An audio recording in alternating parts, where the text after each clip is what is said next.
They didn't just ignore my property. They destroyed it.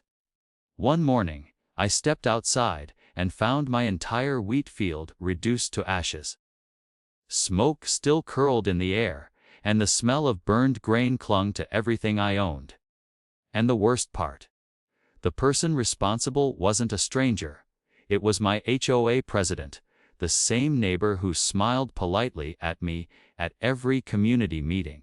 At first, I couldn't believe it. Was this a mistake? Or something more deliberate?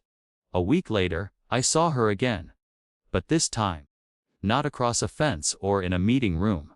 She was standing in my courtroom. Before any of the chaos began, life in my small community felt almost peaceful. Our neighborhood was a patchwork of tidy lawns, white fences, and quiet streets where everyone knew each other's names, or at least pretended to. I had settled into a rhythm that made me feel grounded. Mornings spent checking the wheat field behind my house, afternoons tending to my garden, and evenings on the porch watching the sun slip behind the horizon. It was simple, predictable, and, for the most part, mine. I wasn't expecting trouble. I paid my HOA fees on time, greeted neighbors with a smile, and followed the rules. At least, that's what I thought. My wheat field, the pride of my property, was tucked neatly at the edge of my backyard, stretching wide enough to catch the light of the setting sun, like a golden sea. It wasn't just a crop. It was a symbol of independence, of years of work and planning. I imagined harvesting it myself, the smell of fresh grain filling the air, the quiet satisfaction of a job well done. The HOA president, a woman named Elaine, lived a few doors down. On the surface, she seemed friendly, always offering small talk and holiday greetings. But there was something in the way she watched the neighborhood. A quiet, calculating attention that made people tense without realizing why. Some neighbors whispered about her love of rules, how she held meetings like a general marshalling troops, how small missteps could trigger letters, fines, and endless emails. I brushed it off. Surely, a little strictness wasn't harmful. Still, in hindsight, there were signs. That subtle comment about the height of my garden fence. The casual remark about maintaining uniformity in the neighborhood. The way she lingered near my property whenever a meeting was scheduled, pen in hand, jotting notes as if auditing my life. I didn't pay much attention at the time. I had work to do, crops to tend, life to live. But something was quietly brewing. Something that would turn the tranquil rhythm of my community into a battleground. A week later, the first sign of real trouble appeared. One that would challenge not only my patience, but my very sense of security on the land I'd worked so hard to cultivate. And I had no idea that this petty oversight, this seemingly minor brush with the HOA, was about to ignite a chain of events that would lead me straight to the courtroom. At first, it started subtly. A letter slipped under my door, crisp and official, stamped with the HOA logo. Violation of community aesthetic standards. It read, in cold, impersonal font. My heart sank as I scanned the lines. My wheat field, the pride of my property, was apparently non-compliant. The letter was vague, citing visual disruption and unapproved landscaping, yet offered no real guidance on how to remedy the issue. I reread it several times, convinced I had misinterpreted the words. How could golden fields of wheat, swaying gently in the wind, be considered a problem? It didn't make sense. I tried to reason with Elaine, the HOA president, assuming a conversation might resolve the misunderstanding. I knocked on her door one late afternoon, wheat stalks brushing against my sleeves as I approached, hoping the smell of fresh soil and sun-kissed grain might soften the tension. But Elaine's smile was sharp, practiced, and the moment I mentioned the letter, it faltered. Her eyes narrowed slightly. A flicker I would come to recognize as the precursor to her meticulous scrutiny. She spoke politely, but firmly. The field had to be removed, burned, or otherwise brought into compliance. By the end of the week, no compromise. I felt a surge of disbelief mixed with anger. A week. My wheat wasn't ready for harvest. I had planned months for this moment, timing the crop to peak perfectly for collection. The idea of destroying it outright was unthinkable. I tried to appeal to reason, to legality, but Elaine responded with the quiet authority of someone convinced she was untouchable. "It's the rule," she said. Her voice even. "And rules are rules." That phrase would haunt me in the days to come. Ignoring the first letter didn't help. Within 2 days, another appeared. Thicker this time, with attachments and photographs taken from angles that made my wheat field look menacingly wild, almost as if it were a forest encroaching on the neighborhood. The fine attached to it was steep, enough to sting financially, but more than that, it carried a sense of personal attack. Every word felt like a jab, a tiny, precise strike at my pride, at my autonomy, at the sense of peace I had cultivated for years. Then came the inspections. Elaine herself, clipboard in hand, walking the perimeter of my property like an invigilator. Each visit brought new complaints: the height of the wheat, the color of the stalks in the afternoon sun, even the shadows they cast on the adjacent fence. I tried to explain the agricultural nature of the crop, the natural timing, the cycles of growth and harvest.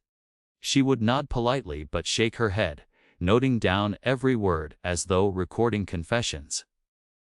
I began to dread leaving my house. I watched her from the porch one morning, the sunlight hitting her perfectly, as she paused in front of my field, pen scratching furiously. I could almost hear the words forming a verdict before she even spoke them. Neighbors started noticing.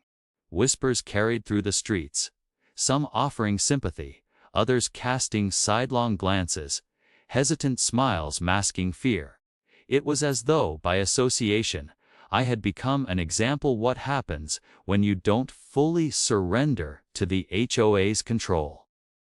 It made each walk to the mailbox feel heavier, each encounter fraught with tension. Even friendly greetings were tinged with awkwardness. Some neighbors avoided eye contact, uncertain whether their allegiance to me or the HOA would be noticed. Despite the pressure, I refused to destroy the wheat. I called local agricultural authorities, consulted community property laws, and tried to find any loophole or support system. Every phone call ended with polite, but noncommittal answers, leaving me suspended in a limbo of bureaucracy. Meanwhile, Elaine escalated further. Another letter arrived, this time accusing me of willful defiance, citing the previous fines and threatening legal action. My stomach churned.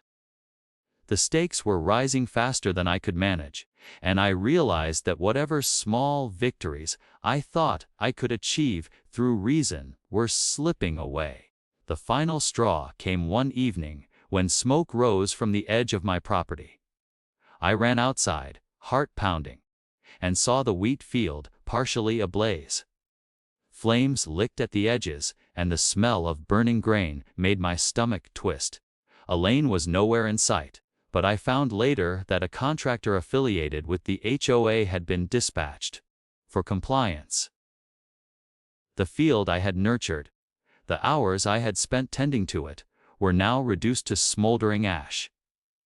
The anger was immediate, visceral, but so was a profound sense of betrayal. How could a community, a group of people I had trusted, condone such destruction? I filed complaints, tried mediation, and even considered moving, but Elaine seemed untouchable. Each attempt to reason was met with new restrictions, new fines, and escalating demands. The HOA board, which once seemed like a neutral authority, revealed itself as an enforcer of personal vendettas, a machinery of small-town tyranny dressed in official stationery. Every week brought fresh letters, inspections, and notices, as though my life had become an open ledger, scrutinized and judged by people who claimed to have my best interests at heart, but acted only on power and control. I began documenting everything. Phone calls, letters, photographs of the destruction, even the charred stalks that remained of my wheat. Each piece of evidence felt like a shield against an oppressive system, a way to assert that my story mattered. I didn't just want revenge. I wanted acknowledgement, justice, and the restoration of the simple peace that had been stolen. The more I documented, the more determined I became, fueled by a combination of outrage and stubborn resolve. As the days passed, Elaine escalated further, convening special meetings, sending notices to neighbors questioning my compliance, framing the conflict as a matter of public interest rather than personal grievance. I felt increasingly isolated, yet strangely emboldened. I realized that compliance was no longer an option. The only path forward was confrontation, a legal reckoning where the absurdity, injustice, and sheer audacity of the HOA's actions would finally be exposed. Then, a week after the fire, I received a notice that made my blood run cold. Elaine was listed as a defendant, scheduled to appear in court. It was almost surreal. The same person who had orchestrated the destruction of my property, who had manipulated neighbors and rules to her advantage, was now being summoned into the legal arena I had entered out of necessity.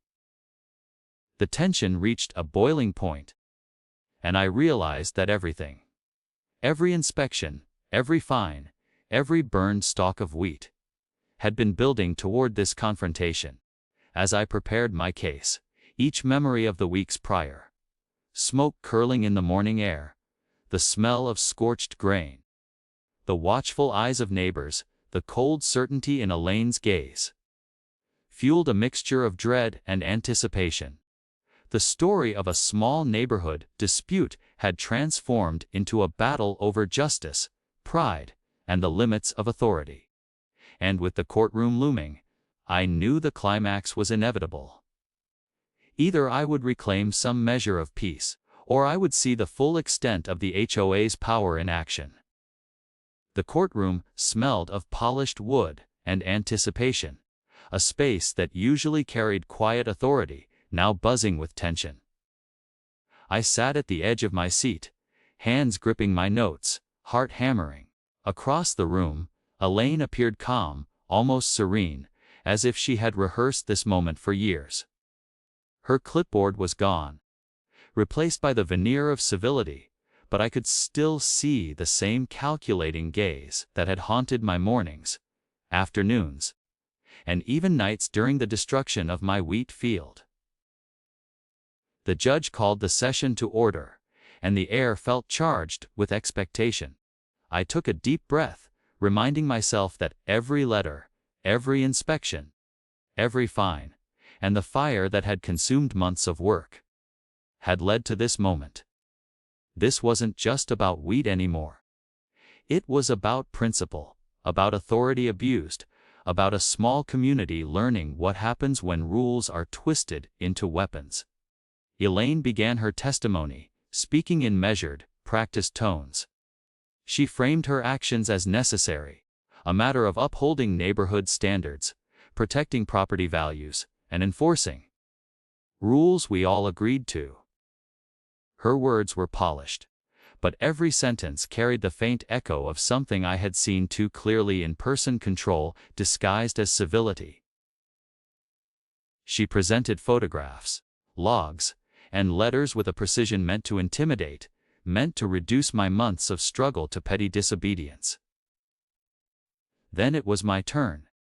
I stepped forward, letting the courtroom fall silent as I recounted the events, the inspection letters, the fines, the destruction of my wheat field.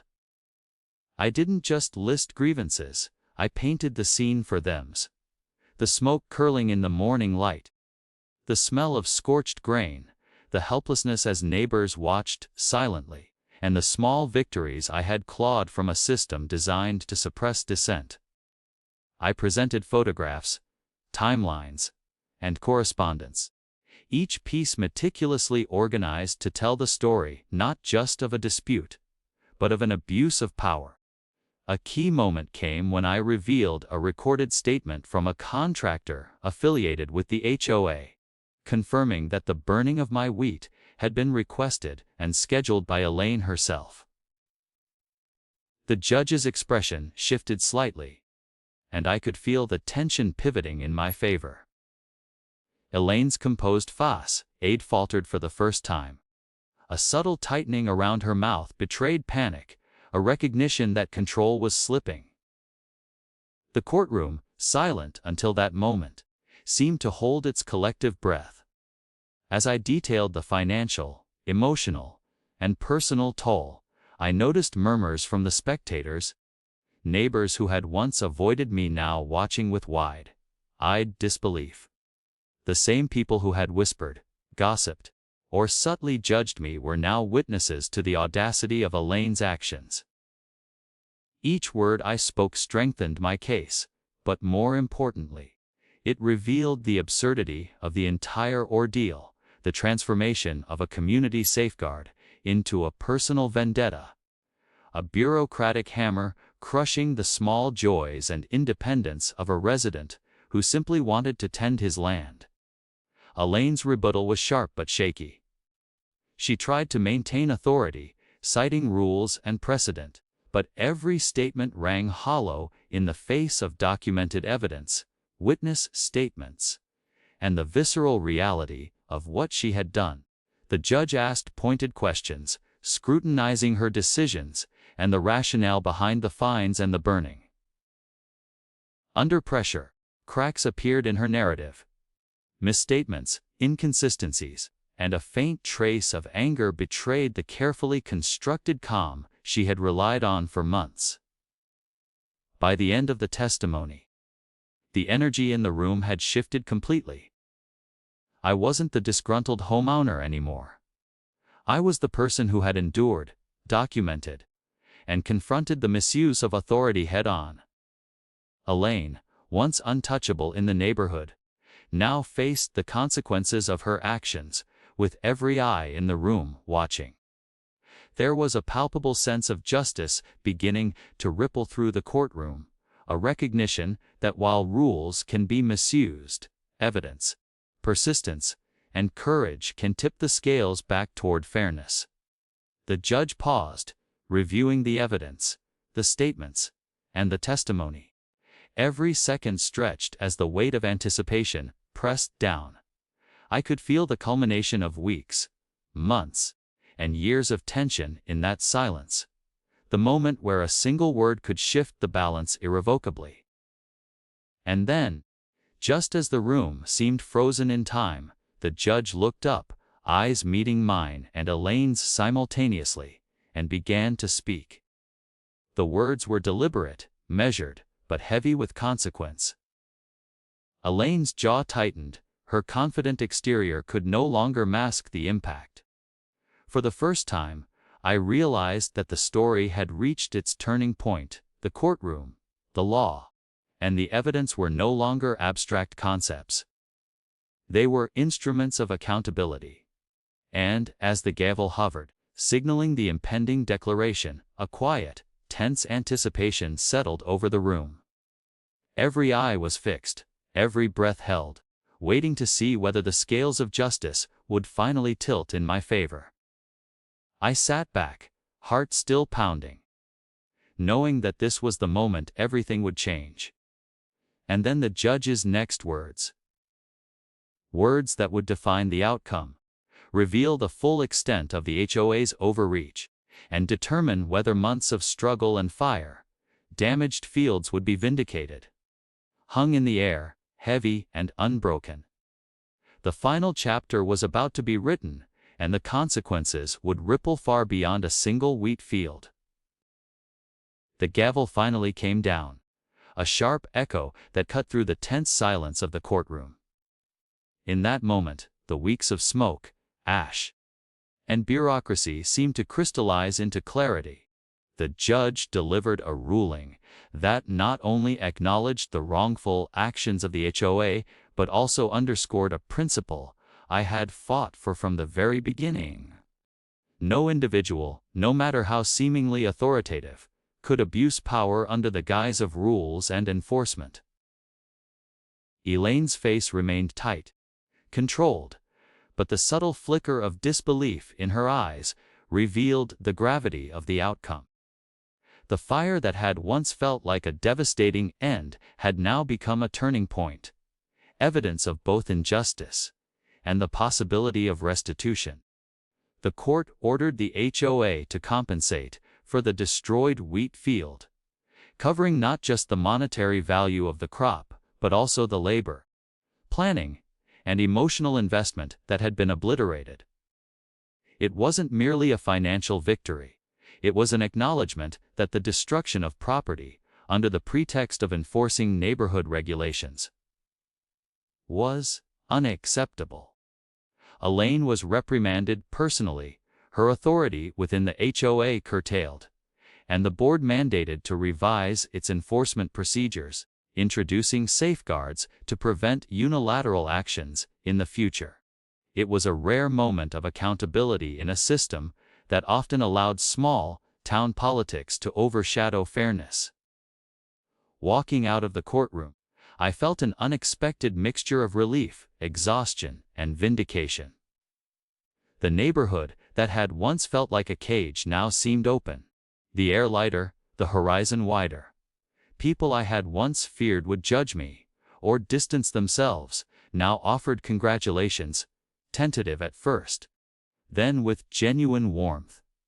A few neighbors approached, confessing that they had felt powerless against Elaine's strict oversight, yet inspired by the courage it took to stand up, document, and confront the injustice. The ripple effect of one person asserting their rights was evident, transforming the community's perception of authority and fairness. Returning home, the wheat field, though still scarred and partially destroyed, was no longer a symbol of defeat. I began the slow process of recovery, clearing charred remains, preparing the soil for replanting, and planning future harvests with renewed care and resilience. Each seed planted carried not just the hope of crops to come, but also the sense of reclaiming autonomy, of asserting the right to steward one's property without fear of arbitrary destruction. Even the simplest acts, sweeping debris, turning the soil, tending young shoots, felt imbued with deeper meaning. They were not just agricultural tasks, they were affirmations of resilience, of the triumph of principle over pettiness. The HOA itself underwent significant change in the aftermath. Board meetings, once perfunctory and intimidating, became more transparent and structured. Policies were rewritten, emphasizing due process, documentation, and the protection of residents' rights. The shadow of fear that had once hung over neighbors lifted incrementally. While not all wounds healed overnight, the incident became a cautionary tale. Authority, when unchecked, can descend into tyranny, but accountability, courage, and persistence can restore balance. The narrative of one wheat field, burned and rebuilt, now served as a touchstone for fairness and vigilance in the community. Emotionally, the experience left indelible marks. The anger and betrayal I had felt during the rising weeks of harassment gave way to a complex mixture of empathy, reflection, and cautious optimism. I recognized, in retrospect, the dynamics that allowed such abuse to flourish: fear of confrontation, the allure of unquestioned authority, and the human tendency to defer to those who appear confident and organized. Yet I also understood the power of meticulous documentation, community support, and unwavering persistence. Every photograph, letter, and recorded statement had contributed to this outcome, Every moment of frustration had been a necessary step toward vindication. Over time, the story spread beyond the neighborhood. Local news outlets covered the dispute, framing it as a cautionary tale of HOA overreach and the importance of residents knowing their rights. Online forums and social media buzzed with discussions, debates, and shared experiences. People reached out, sharing their own stories of small-scale tyranny, seeking advice, or expressing gratitude for highlighting the need for vigilance. I realized that my struggle was not unique, but part of a broader pattern of everyday injustices that often go unnoticed, silenced by intimidation or fatigue. In sharing the story, I found purpose beyond personal restitution, the opportunity to educate, empower, and inspire others. Yet the aftermath was not without lingering challenges. Rebuilding the wheat field took patience, careful planning, and resilience. Some neighbors remained wary, hesitant to engage, while others subtly questioned the fairness of the court's decision. But the key difference was that the narrative had shifted. What had once been a symbol of oppression now represented resistance, courage, and the assertion of rights. The emotional weight of the conflict, though still present, was tempered by the knowledge that the struggle had led to tangible change. Both personally and within the community, the impact extended into my daily life in unexpected ways. I became more attuned to the dynamics of local governance, more confident in challenging arbitrary authority, and more deliberate in documenting interactions. I also became a quiet resource for others facing similar disputes, offering guidance, sharing lessons learned, and emphasizing the importance of patience, preparation, and persistence. The fire, once a source of devastation, had inadvertently ignited a sense of purpose and agency that could not be extinguished. Reflecting on the journey, I understood that the story of the wheat field was never really about wheat. It was about autonomy, fairness, and the courage to stand against injustice, no matter how small or bureaucratically complicated it might appear. It was about the human spirit confronting arbitrary power and emerging with dignity intact. The courtroom, the letters, the inspections, they were all obstacles along a path that demanded resolve, clarity, and unwavering adherence to principle. In overcoming them, I reclaimed not just land, but confidence, and a renewed belief in accountability. The final takeaway, the lesson that resonated deeply, was simple yet profound: rules and authority exist to serve communities, not to dominate them. When systems are weaponized, it is the responsibility of the individual to protect both themselves and the broader principles of fairness. It is easy to feel small in the face of bureaucracy, to assume that one person cannot make a difference. But persistence, meticulous preparation, and a refusal to accept injustice can create ripples that extend far beyond a single dispute. Every step taken toward documenting, confronting, and rectifying wrongdoing strengthens not only the individual but the community as a whole. In the end, the wheat field became more than a crop. It became a symbol of resilience, a testament to standing firm when the odds seemed insurmountable. The scars in the soil, the memory of smoke and ash, served as reminders of what had been endured and what had been overcome. Elaine, and the HOA she once controlled, were no longer arbiters of my peace. Accountability had been asserted, precedent established, and the balance of power recalibrated. And as I watched new shoots emerge, golden and fragile against the sunlight, I knew that justice, though often delayed, had been realized. Not merely in court, but in the restoration of trust, autonomy, and dignity.